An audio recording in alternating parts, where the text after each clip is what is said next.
Vous êtes juif? Oui. C'est pas grave, moi aussi.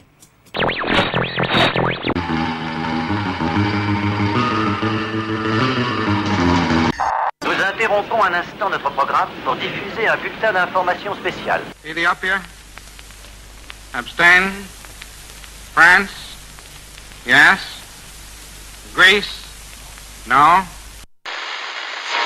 Il est toujours comme ça? C'est son côté agaçant, il faut qu'il parle. Je suis sûre que vous serez séduit quand vous le connaîtrez mieux. Ça change tout. Bonjour, bonjour, bienvenue pour ce magazine que nous vous proposons chaque semaine de 18h30 à 19h30. L'émission s'appelle Ça change tout et c'est le Fonds social juif unifié, l'appel unifié juif de France qui vous la propose. Au sommaire de ce magazine consacré à l'identité et à la culture juive, une petite balade dans Marseille autour des auteurs juifs qui sont passés par notre belle ville phocéenne. Nous en parlons dans quelques minutes avec Sabine Gunther. L'association Soroka soutient l'hôpital Soroka qui se trouve en Israël, à Beersheva. On a été faire un petit tour avec notre micro indiscret dans les locaux de cette association qui est déjà en train de préparer Rosh Hashanah. Après les titres des informations, en deuxième partie, nous recevrons Joël Benamou, directeur de la Yeshiva des étudiants de Marseille, parce que c'est le moment de prendre des bonnes résolutions pour étudier un peu les textes millénaires, le Talmud et tutti quanti. Enfin, Marseille va sonoriser la ville sans juifs. Oui, je sais, le titre est un petit peu provocateur, mais c'est un film formidable, La ville sans juifs, un film qui dénonce l'antisémitisme, un film qui a une centaine d'années maintenant. Michel Pastor nous racontera comment ce vieux film muet sera l'objet d'une présentation dans quelques semaines. Une émission qui vous est proposée, je le disais, par l'appel unifié et le Fonds social juif unifié. Une émission, bien sûr, pour laquelle l'identité musicale est particulièrement importante.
Le Centre Edmond Flegg organise une balade littéraire sur les traces des écrivains juifs passés par Marseille. C'est vous, Sabine Gunther, qui allez diriger cette balade qui part du Vieux-Port.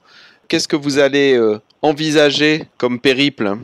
Bon, alors peut-être je pourrais vous parler d'abord sur ma démarche avec cette balade. Vous savez peut-être que j'ai tout un programme de balades littéraires à Marseille à 6 thèmes différents.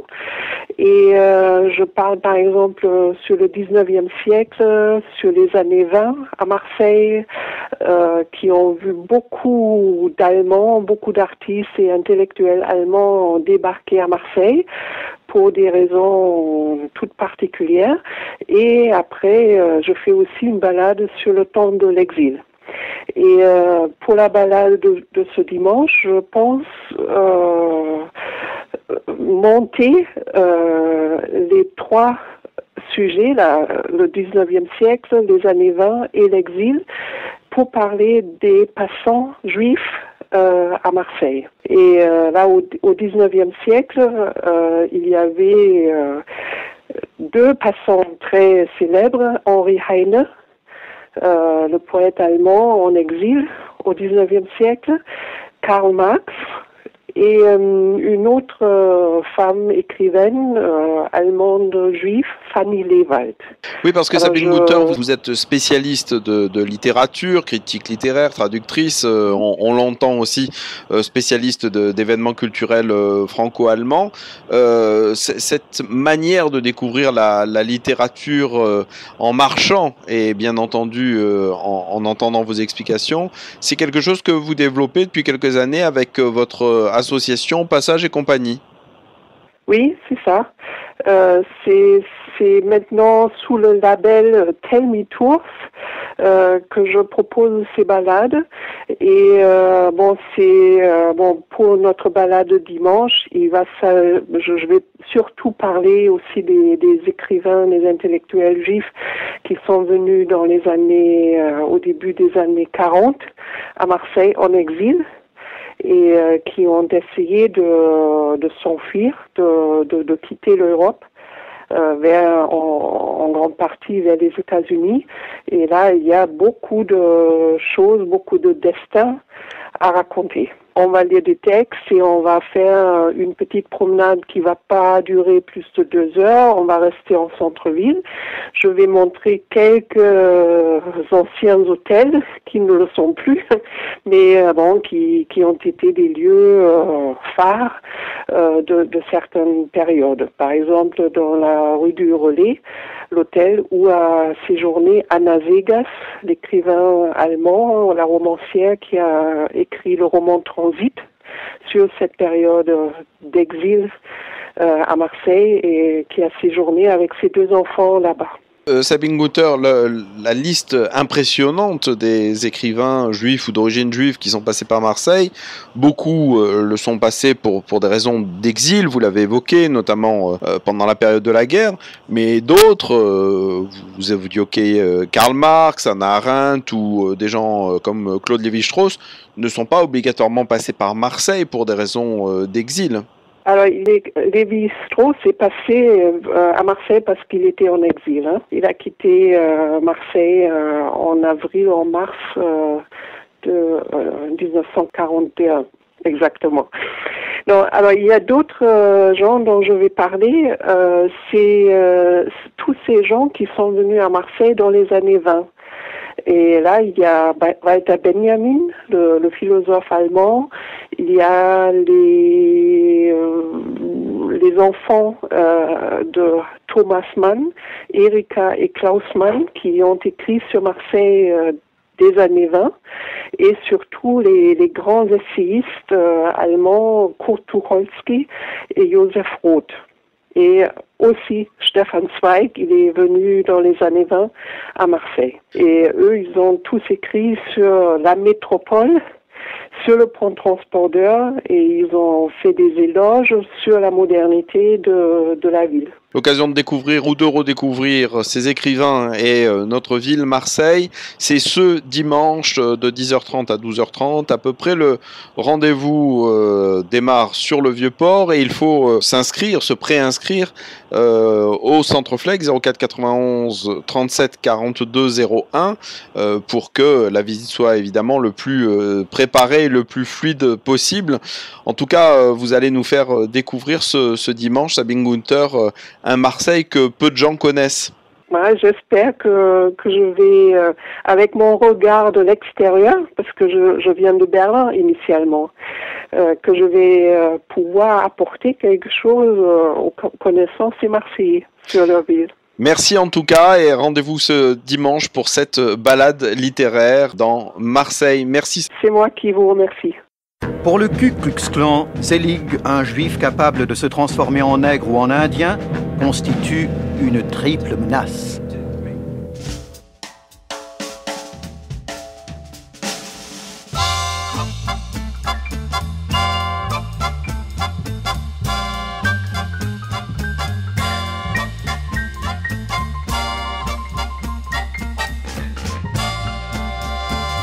Buy you a diamond ring, my friend, if it makes you feel alright. Get you anything, my friend, if it makes you feel alright. I don't care too much for money, money can't buy me love. Just say you love me too, 'cause what I got I'll give to you. But I don't care too much for money, money can't buy me love, can't buy me love, oh. Everybody tells me so, can't buy me love, oh. No, no, no, no.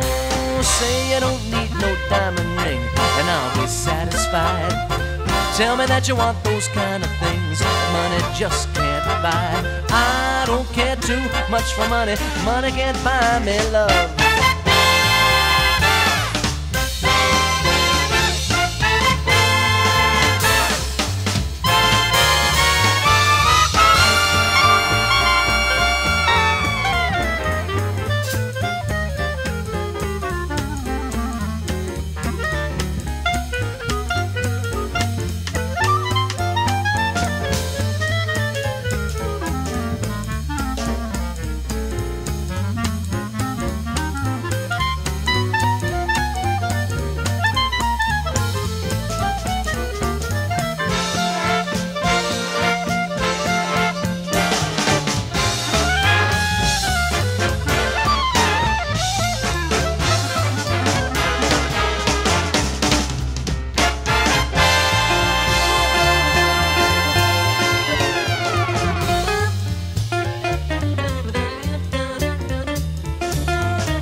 Everybody tells me so, can't buy me love, oh.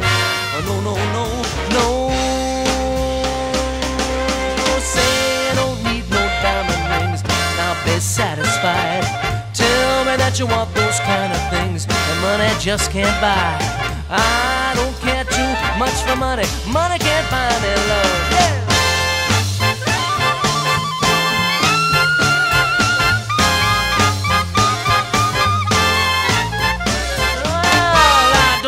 Too much for money, money can't buy me love.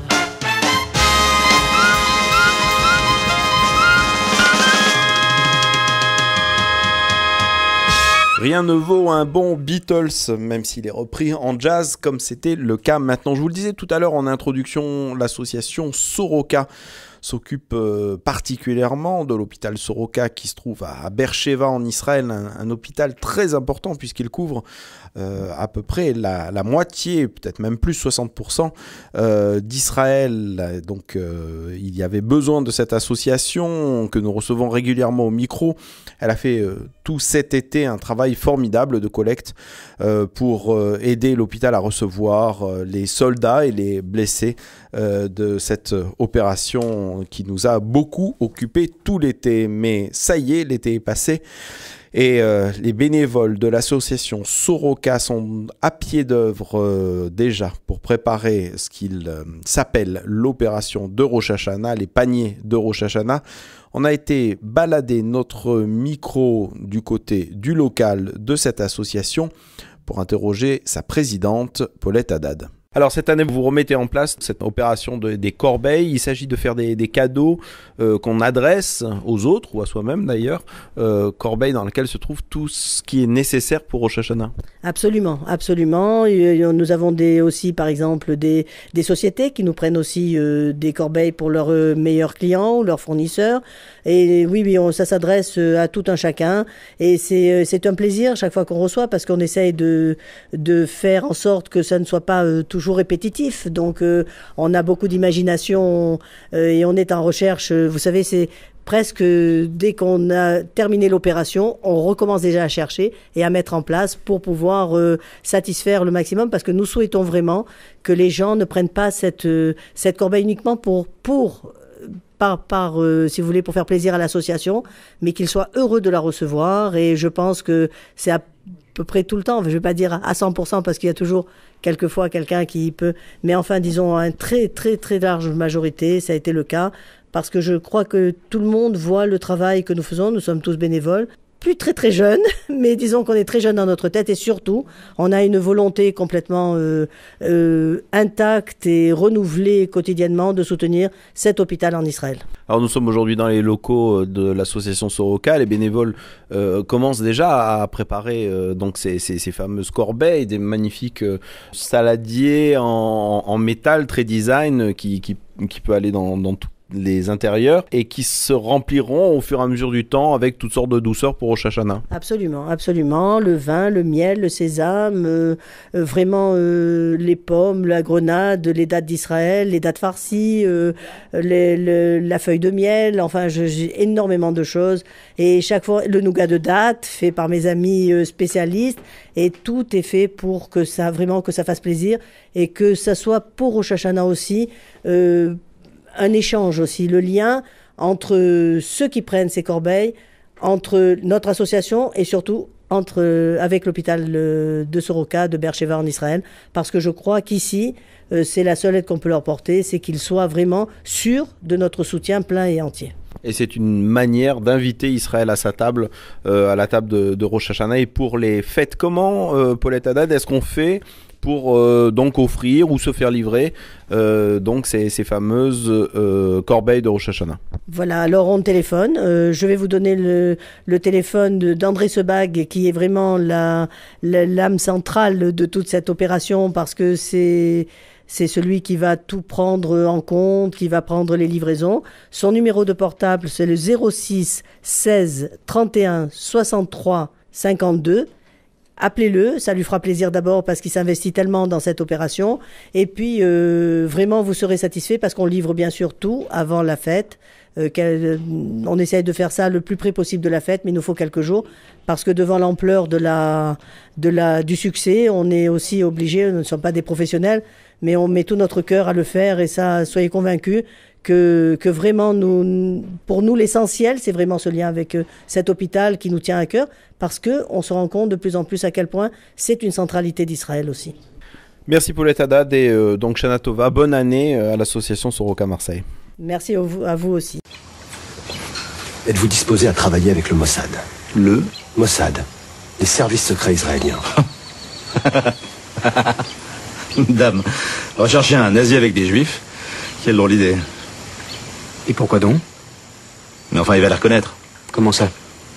Je sais pas, le nez déjà. Les oreilles, les doigts, les yeux.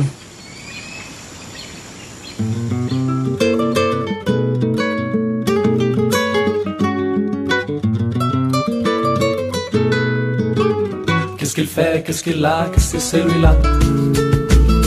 Complètement toqué, ce mec-là, complètement gaga. Il a un drôle de tête, ce type-là.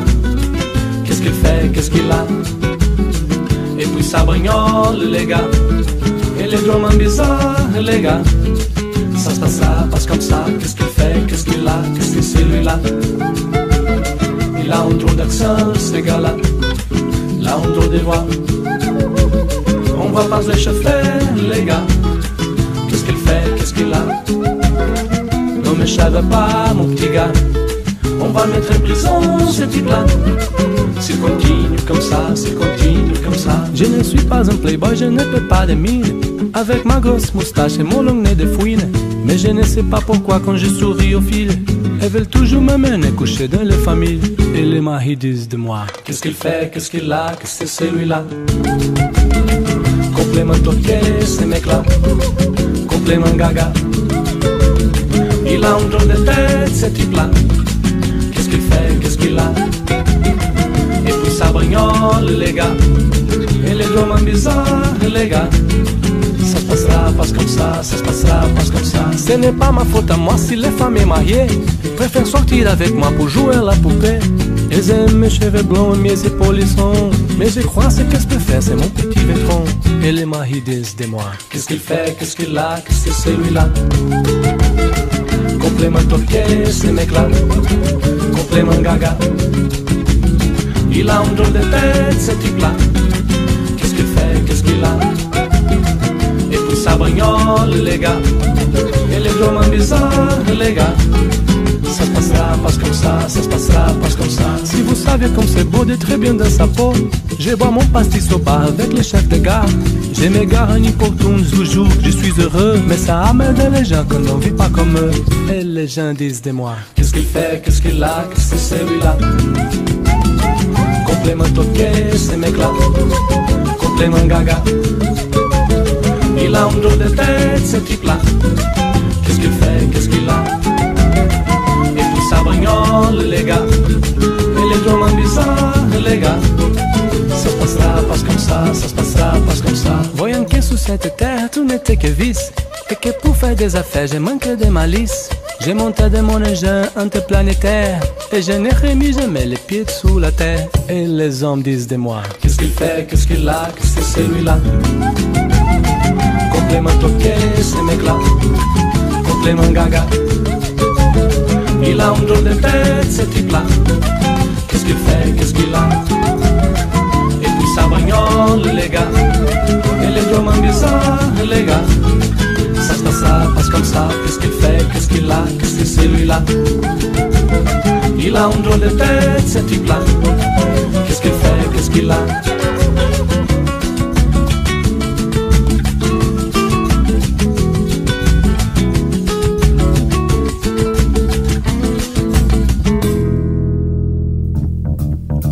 Fin de la première partie de Ça change tout. Dans quelques minutes de la pub, les informations, et puis nous nous retrouverons pour la deuxième partie de Ça change tout. Merci Pierre pour les titres de ces informations. On en retrouvera le développement un petit peu plus tard sur l'antenne. Merci à tous ceux qui nous ont rejoints pour cette deuxième partie du magazine proposé par le Fonds social juif unifié et l'appel unifié juif de France. Ça change tout, magazine culturel et communautaire autour des initiatives, par exemple, de la Yeshiva des étudiants de Marseille. Dans quelques minutes, nous aurons Joël Benamou au micro pour parler de cette rentrée 2014. Puis un petit peu plus tard, nous retrouverons Michel Pastor, le directeur du Festival des musiques interdites, qui fait une création tout à fait particulière ce samedi à 22h à la Friche de la Belle de Mai. La mise en musique d'un film muet des années 20 et qui s'appelle La ville sans juifs. Je vous laisse découvrir ce sujet dans quelques minutes. Now we're about to croon the tune. We'll croon the tune up through the moon. Mr. Moonman, won't you listen to the plans that have been made? Say I'm all set, come on and get an earful. When I started reminiscing, you will hear a serenade. Don't mind the sound, just stick around and be cheerful. Someone just said that I'm okay. Right after May, they named the day. So, Mr. Moon, we're crooning a tune about you. She got a brand of bloom for me, cleaned off the blues and gloom for me. So, Mr. Moon, we're crooning a tune about you. And though we'll soon be wed, it seems like an age. I count every calendar page. We've got the month of May to go, then we'll be in our bungalow. So, Mr. Moon, we're crooning a tune about a night in June beneath the moon.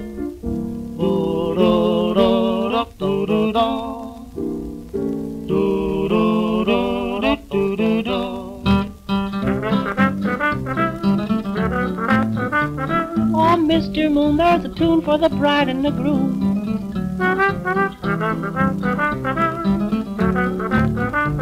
Oh, Mr. Moon, here's what you will hear around you. Brother Green, you take this here woman for your lawful wedded wife? You promise to love, honor, and obey this here woman?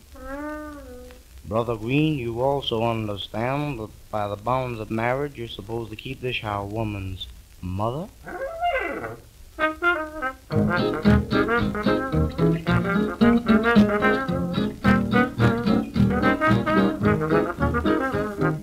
I met her dad and all the folks I made the grave. By cracking jokes, Mr. Moon, we're crooning a tune about you. She likes the sound of Bloom and Bride. She only reads the railway guide. So, Mr. Moon, we're crooning a tune about you. We'll have a junior and a sister or two. That's if all our plans will go through. I met the parson, he's a sport. He's going to make it very short. So, Mr. Moon, we're crooning a tune about you, June. Joël Benamou, bonjour. Bonjour Xavier. Vous êtes le directeur de la Yeshiva des étudiants de Marseille et c'est la rentrée. C'est la rentrée aussi pour étudier. On va dire que c'est la première phase de la rentrée puisque la véritable rentrée sera après les fêtes, puisque là on va commencer puis s'interrompre pendant un bon moment. Mais en effet, on a commencé d'ores et déjà à réinitier certains cours. D'autres vont être lancés dans les jours qui viennent. Donc voilà, oui, en effet, c'est la rentrée. C'est un des seuls endroits à Marseille, la Yeshiva des étudiants de Marseille, où tout un chacun peut s'interroger et travailler sur les textes et notamment sur le Talmud. Oh, la vérité, je ne crois pas que ce soit le seul et il vaut mieux pas, Dieu merci, mais on fait partie de ces endroits en effet où on peut venir et poser toutes les questions. Peut-être que chez nous il y a un style, une décontraction qu'on ne peut pas nécessairement trouver ailleurs, qui permet à certaines personnes de pouvoir s'exprimer un peu plus librement. C'est vrai, en tout cas j'espère que c'est vrai, parce qu'on s'efforce de faire en sorte qu'il n'y ait aucune question taboue et que réellement tout le monde puisse venir s'exprimer. Jusqu'à maintenant, je crois modestement que nous réussissons. Et pour illustration, je dirais, j'ai pu constater à différentes reprises qu'à la Yeshiva des étudiants peuvent se retrouver autour de la même table et écouter le même intervenant, des gens qui viennent d'horizons a priori opposés, puisqu'il y a des gens qui viennent des milieux orthodoxes, du Kollel de Marseille, et au même moment des gens de la communauté libérale. Bon, voilà, faut-il en déduire que nous avons réussi un peu ce tour de force d'avoir une ouverture d'esprit qui permet à tout un chacun, vraiment, oui, de venir s'exprimer, de venir écouter, de venir apprendre. Par tout un chacun, j'entendais aussi tous les âges, hommes et femmes, et tous les milieux sociaux.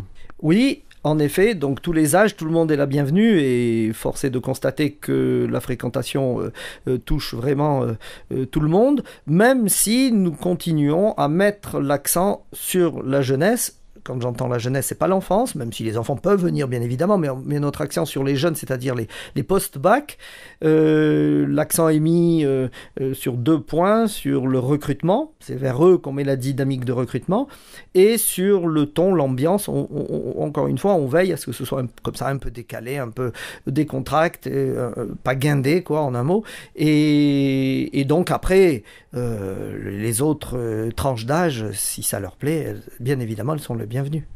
Comme le veut la tradition, un des credos de la Yeshiva des étudiants de Marseille, Joël Benamou, c'est au fond de se réapproprier nos textes millénaires à l'aune de notre époque. Oui, bien évidemment, me semble-t-il, un des traits de génie du Talmud, c'est précisément d'avoir été écrit d'une telle manière qu'il ne peut pas se lire, qu'il ne peut que se décoder. Et dès lors, ça veut dire, quand on décode un texte, ça veut dire que qu'on se mouille, qu'on propose une certaine clé pour décoder le texte en question. Et donc, en effet, chacun de nous est tenu de lire. Alors bien évidemment, tout le monde ne sait pas lire, dans le sens que je viens de dire, décoder. Il faut apprendre, il faut se familiariser. Les cours servent à ça. Mais comme je dis toujours, et comme c'est le cas dans le monde le plus classique de l'étude, dans le monde des yeshivot, l'essentiel du temps que l'on passe à l'étude, ce n'est pas les cours que l'on écoute du maître, même si c'est incontournable, encore une fois, c'est l'étude que l'on fait en binôme, ce que l'on appelle la chavruta, c'est-à-dire quand on se confronte avec notre égal. Hein, c'est pas le maître où il y a nécessairement une hiérarchie, je suis en dessous du maître. Là, non, je polémique avec mon contradicteur, avec mon égal. D'accord ? Et en effet, on doit, par ce biais-là, s'approprier le texte, ou on va le dire autrement, c'est nous qui devons faire parler le texte. Et cette gymnastique-là, c'est le début de l'année, tout le monde prend des bonnes décisions concernant la gymnastique. Cette gymnastique intellectuelle, elle redémarre dès cette semaine. Oui, on a déjà commencé lundi 1er septembre le cours du lundi soir, qui est un cours de Talmud, qui ne s'est pas interrompu d'ailleurs, puisque le lundi d'avant, c'était la dernière séance du thème de l'année. Chaque année, on a un thème. Et donc là, on a commencé à nouveau. On va relativement lentement, quoique ça ne veut pas dire grand-chose de parler de rythme, mais ce que je veux dire, c'est que on dit et on répète beaucoup, on questionne énormément le texte, ce qui implique que si quelqu'un a raté 1 séance, 2 séances, 3 séances, peut prendre tout à fait le train en marche, c'est de loin pas un problème. Ceci dit, ce cours a commencé, d'autres cours sont en cours de préparation, de lancement, et j'invite tout un chacun intéressé à prendre du temps pour faire connaissance avec son identité juive, et ce à travers les textes, de se rapprocher de nous de manière à ce que l'on puisse tenir compte, le cas échéant, des besoins, des désirata des uns et des autres, pour adapter les cours ou pour créer de nouveaux cours, pourquoi pas. Si on en croit les expériences précédentes et les années précédentes, la yeshiva des étudiants fonctionne d'un côté avec donc des rendez-vous hebdomadaires, avec des cycles de formation, et aussi avec de temps en temps des grandes conférences. Oui, en effet, alors nous allons bien évidemment pour la 7e année à Marseille, et aussi, on l'a déjà dit, sur Paris et Neuilly-sur-Seine, on va reconduire notre fameux cycle ACT, ACT comme apprendre, comprendre et transmettre, qui est un cycle complet qui propose de consacrer 1 soirée par semaine à l'étude. Une soirée complète, c'est de 20h à 23h30, donc c'est vraiment toute la soirée. Il y a 2 cours d'1h30 ponctués d'une pause repas qui permet de ne pas avoir à se soucier du repas et donc de passer du temps à devoir rentrer chez soi. Enfin, bref, donc 2 cours par soir avec 4 matières, 4 professeurs, des textes différents abordés. Donc c'est vraiment quelque chose de très complet. Comme j'ai l'habitude de dire, si quelqu'un a une seule soirée de disponible, c'est l'idéal parce que par ce programme diversifié et complet, et en même temps avec 4 intervenants, donc ça veut dire 4 sensibilités, 4 voix différentes, il y a une étude complète et diversifiée. Alors ça, c'est le premier truc. Ça va reprendre en novembre, donc c'est de novembre à juin. C'est pourquoi j'invite, là aussi, c'est sur inscription. Il y a un nombre de places limité à 20 personnes. Pourquoi 20 ? Parce qu'on considère qu'au-delà, c'est difficile de donner la parole à tout un chacun et nous avons à cœur que chacun puisse intervenir à tout moment. Deuxième cycle, le cycle mensuel de conférences. Alors là, on est dans un autre registre. Là, il n'y a pas de place limitée. Il y a des fois 50, 100 personnes qui viennent. Et là, nous recevons des intervenants, des professeurs, des rabbinim, qui viennent intervenir tous sur le même thème, bien évidemment, chacun avec son approche. Et c'est le dimanche soir, une fois par mois à peu près. Joël Benamou, pour se renseigner, pour vous rencontrer, pour suggérer ou questionner, qu'est-ce qu'on peut faire ? Eh bien, on peut venir à la Yeshiva des étudiants au 10B rue de Cassis, à immédiate proximité du métro Perrier, donc 10B rue de Cassis.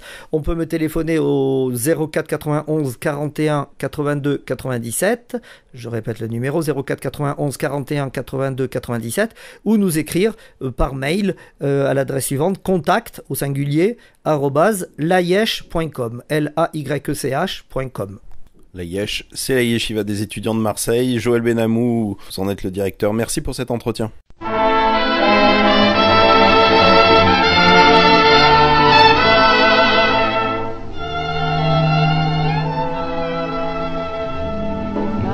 l'espérance, un autre temps viendra.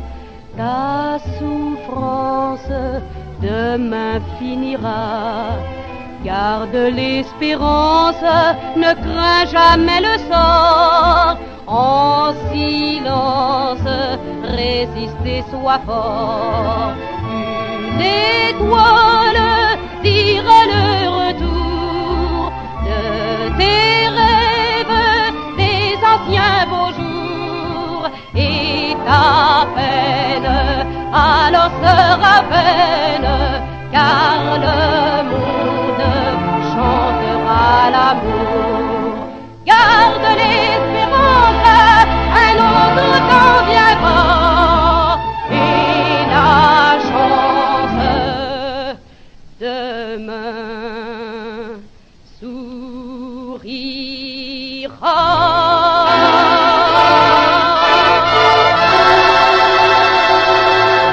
Michel Pastor, vous êtes le directeur du Festival des musiques interdites, ce festival qui traditionnellement se passe en juillet. Et cette année, pour des raisons conjoncturelles, eh bien, ce début de mois de septembre, il y a une suite. Voilà, il y a la suite, c'est-à-dire on a reporté en septembre ce qu'on devait faire en juillet, suite au mouvement des intermittents dont on était solidaire, mais on a préservé en juillet, on a pu faire la création du grand opéra de Korngold qui avait été annulé par les troupes nazies en 1938, donc on l'a créé en 2014 dans la cour de la préfecture, avec l'accord des intermittents qui nous ont laissé faire cette grosse production, mais on a reporté tout ce qui se passait à la friche de la Belle de Mai en septembre. Donc on aura une première partie qui sera le jeudi 11 septembre qui est à l'Alcazar, non pas à la friche, à l'Alcazar, où ça sera sur Meyerowitz, donc on avait réhabilité en 2013, on avait fait son opéra qui était un grand opéra sur la ségrégation raciale qu'on avait fait avec l'orchestre du KwaZulu-Natal, donc l'Afrique du Sud. Et ça s'était très bien passé, un très beau succès public. Là, c'est un événement où il y a un film où on a recueilli tous les derniers témoins qui vivent encore et qui ont connu Meyerowitz lors de sa fuite du camp des Milles. Pendant l'occupation et sa cache à Marseille, puis son départ aux États-Unis grâce au réseau Weihenfrei. Donc les derniers témoins vivants, c'est Alain Vidal-Naquet, sa femme qui est la fille de Pierre Guerre, Michel Cunemasso, enfin tous ces gens-là ont été interviewés pour qu'on garde une trace du témoignage, et c'est absolument passionnant parce qu'on revit ce qu'était Marseille à l'époque, malgré l'occupation, avec une élite culturelle formidable qui était vraiment comme le centre de l'Europe. C'est vraiment une date historique à préserver. Donc on a ce témoignage, un film qui dure à peu près 40 minutes. Suite, il y a un petit concert sur les œuvres inédites de Meyerowitz, dont une œuvre qu'il a composée dans le camp des Milles pour Pierre Guerre sur un poème de René Char, parce que tout le monde se connaissait, René Char, Pierre Guerre, Meyerowitz, Hittor Kahn, tous ces gens-là se connaissaient. Et puis le samedi 13 septembre, nous avons une soirée qui est en deux parties. La première partie, c'est à 20h. C'est donc une soirée qui s'appelle « Qui rapportera ses paroles ?» en hommage à la résistante Charlotte Delbo qui a vécu donc 3 ans d'horreur absolue à Auschwitz, mais qui a survécu et qui est revenu et qui a écrit sur Auschwitz. Donc, la première partie, c'est le Pierrot lunaire de Schoenberg, qui est la grande œuvre que les nazis ont honnie complètement et qui est l'œuvre fondatrice de la musique, on va dire, moderne, donc 1912. Le Pierrot lunaire de Schoenberg, suivi de la création mondiale que j'ai demandé à Philippe Hersan sur un texte de Charlotte Delbo, donc sur Auschwitz, qui s'appelle « Qui rapportera ses paroles ». Hersan a intitulé cette œuvre « D'où nul n'est revenu » pour se différencier un petit peu de l'ensemble de l'œuvre de Charlotte Delbo, puisque c'est uniquement le poème initial qu'il a choisi. Donc c'est une œuvre pour baryton et ensemble instrumental. Et on finit avec Lebenslauf, qui est une œuvre de Hersan sur des poèmes de Hölderlin, donc qui sont sur l'éternité de la beauté, de la création, face à la tyrannie, qu'elle soit de la dictature ou comme Hölderlin, lui c'était la tyrannie de l'idéologie, puisqu'on l'a décrété qu'il était fou et il est resté 20 ans incarcéré. Et tout ça se passe où? Alors tout ça, la deuxième partie, le samedi 13 septembre, c'est à la Friche de la Belle de Mai, au Grand Théâtre. Donc première partie à 20h, qui est une partie lyrique, avec pour la première fois on aura 10 jeunes lycéens et collégiens qui vont dire le Pierrot lunaire. On les a formés à dire au rôle de récitant, et donc c'est important parce qu'il y a une partie à la fois théâtrale mais à la fois civique pour dire ce qui s'est passé et témoigner toujours de ce qui s'est passé. En deuxième partie, un film inédit de 1924 qui est muet, qui s'appelle La ville sans juifs, qui est un film absolument extraordinaire pour dénoncer l'antisémitisme, qui est un film autrichien, en 1924. Et pour l'actualiser, puisqu'il est muet, on a demandé au compositeur Pierre Avia, qui a été le compositeur des Invasions barbares, donc un film qui a eu la Palme d'Or à Cannes, de faire en live un ciné-mixage, c'est-à-dire en live, il a déjà composé une pré-bande son, mais il la donnera au fur et à mesure que le film se déroulera, toujours dans le Grand Théâtre de la Friche de la Belle de Mai. Un film incroyable, effectivement, et tout à fait inédit. Avec ce 9e Festival des musiques interdites, vous cherchez à réhabiliter les musiques et de façon générale l'art interdit par les nazis, considéré comme art dégénéré. Oui, bien sûr, mais pas simplement la musique, puisque maintenant il y a le cinéma, et puis il y a une partie théâtre aussi avec le Pierrot lunaire, puisque n'oublions pas les poèmes de Giraud. Et c'est, si vous voulez, dénoncer, bon, il y a les nazis, évidemment, qui est une histoire absolument épouvantable, mais exemplaire, et ça nous sert peut-être à dénoncer la suprématie de la création, de l'humanité, de l'art, de la spécificité de l'homme, qui est quand même la possibilité qu'il a de réconcilier les gens autour d'une esthétique de la beauté, et avec la participation toujours de cette mémoire absolument nécessaire sur ce qui s'est passé avec la dictature du Troisième Reich et l'interdiction de ces immenses artistes sous prétexte qu'ils étaient d'origine juive, etc.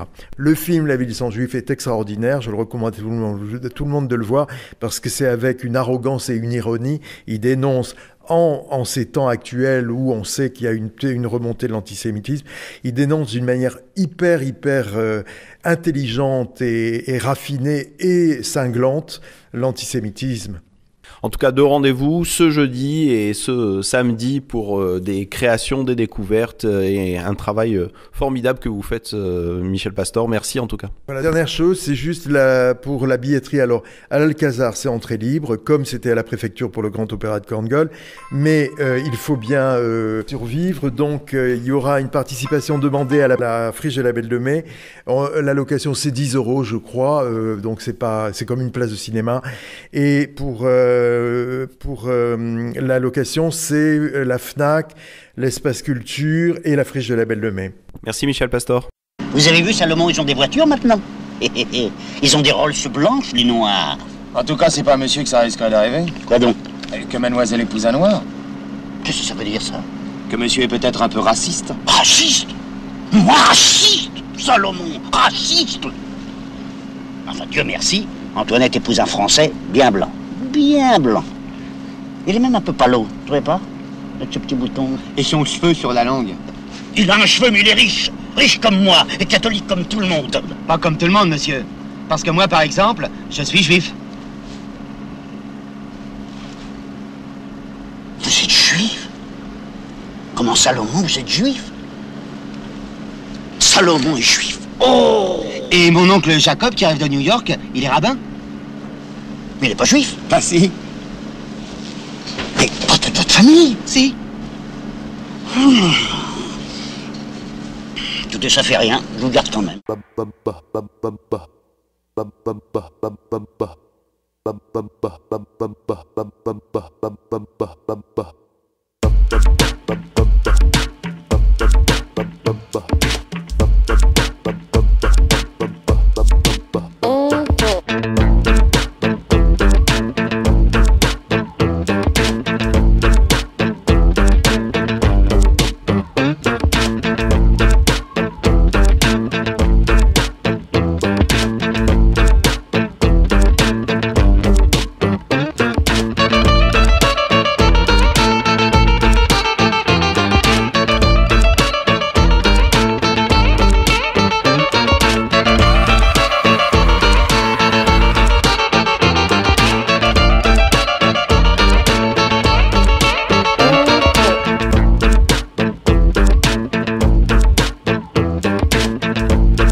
fin de notre émission du 9 septembre. Merci à tous ceux qui m'ont permis de la préparer. Olivier Lovero qui l'a mise en onde. C'est Christine Bartoli qui s'occupe des réseaux sociaux, qui vous permettra de réécouter cette émission, la podcaster en allant notamment sur la chaîne YouTube que nous avons créée pour vous ou sur le compte Facebook.